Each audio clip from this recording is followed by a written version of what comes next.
Sir ఇప్పుడు మనం మన ఏజ్ 35-40 మధ్యలో ఇల్లు కొనాలని ప్లాన్ చేస్తారు. అప్పుడు అందరూ సెటిల్ అయ్యి ఉంటారు. సో, కొనే ముందు మనం ఎలాంటి జాగ్రత్తలు తీసుకోవాలి? డౌన్ పేమెంట్ అనేది ప్రతి ఒక్కళ్ళకి కంపల్సరీ. దాని తర్వాత రిజిస్ట్రేషన్ చార్జెస్ ఉంటాయి. దాని తర్వాత మెయిన్ ఇంటీరియర్స్ ఉంటాయి, ఫర్నిచర్స్ ఉంటాయి. సో, ఇవన్నీ కావాలంటే మనకి ఎంతో కొంత మనకు మనీ కావాలి. డౌన్ పేమెంట్ కాకుండా.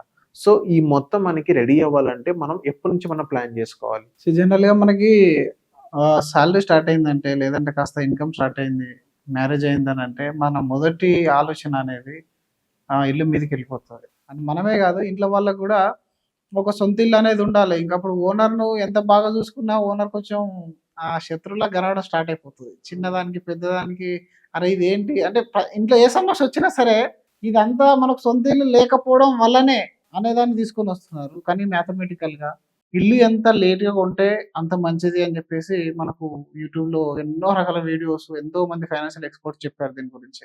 కానీ 80-90% ఆఫ్ ఇండియన్స్‌కి ఇదొక పెద్ద సెంటిమెంట్. ఇల్లు లేకపోతే మనకొక గూడు లేకపోతే వాల్యూ అనేది ఉండదు అనేది చాలా మందికుంది. సొంత ఇంటి కల, రెండోది ఈ రెంట్ టు రెంట్ ఒక ఇంటి నుంచి ఇంకో ఇంటికి మారడంలో ఉన్న ఇబ్బందులు, ఇవన్నీ కన్సిడర్ చేసుకొని, అలాగే కొంచెం పల్లెటూరు నుంచి సిటీకొచ్చి అప్‌గ్రేడ్ అయిన వాళ్ళు అక్కడేదో పాత ఇంట్లో కొంచెం లైఫ్ లీడ్ చేసి, ఇప్పుడు కాస్త కొత్త ఇంట్లోకి మారిపోయి ఇంకా లైఫ్‌ని అప్‌గ్రేడ్ చేద్దాం అనే ఆలోచనతోనుంటారు. సో, అయితే దీనిలో కొంచెం ఆలోచించుకోవాలి. ఇప్పుడు మీరు ఇల్లు ప్లాన్ చేస్తే ప్రాబ్లమ్ లేదు. ఇల్లు కొనొద్దు అని చెప్పట్లేదు. అలా ఏ టైంలో కొనాలనేది చాలా చాలా ఇంపార్టెంట్. మనకి ఏ ఏజ్‌లో కొనాలి. ఇప్పుడు మీరు 35లో కొనాలని చెప్పేసి మనం 25-26 లోపల ఇన్‌కమ్ స్టార్ట్ అయిందనుకోండి, మన ముందు ఆలోచనలు ఎలా ఉంటాయంటే కాస్త ఎక్స్‌ప్లోర్ అవుతాం.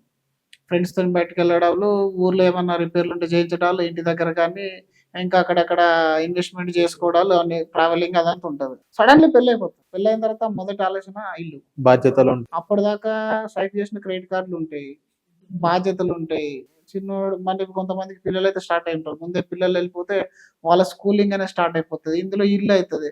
అంటే వైఫ్ ఎప్పుడు అడుగుతా ఉంటది ఇల్లు, ఇల్లు అని. హస్బెండ్‌కేమో కొంచెం కన్‌ఫ్యూజన్ ఎప్పుడు తిరుగుతా ఉంటది. అంటే కొంటే మంచిదా? కాదా? మరి ఇప్పుడున్న సాలరీలో 30, 40 ఇప్పుడు 1,00,000 సాలరీ ఉన్న వాళ్ళకు ఒక 30, 40,000 సేవ్ చేయడం అంటేనే కొంచెం కష్టంగా ఉంటది. కానీ కనీసం 1,00,000 సాలరీ ఉన్న వాళ్ళు రూ. 1,00,00,000 ఇల్లైనా, ఫ్లాట్ అయినా కొంటారు. మరి దాన్ని కొనాలంటే కనీసం డౌన్ పేమెంట్‌కో 30, 40 లక్షల రూపాయలు కావాలి. 40 లక్షల రూపాయలు మ్యాండేటరీ అంటే లోన్ పరంగా అవసరం లేదు. ఇప్పుడు అందరూ ఒక గేమ్ ఆడుతున్నారు. ఏంటంటే 10, 90 హ్మ్. అంటే 10% డౌన్ పేమెంట్, 90% హోమ్ లోన్.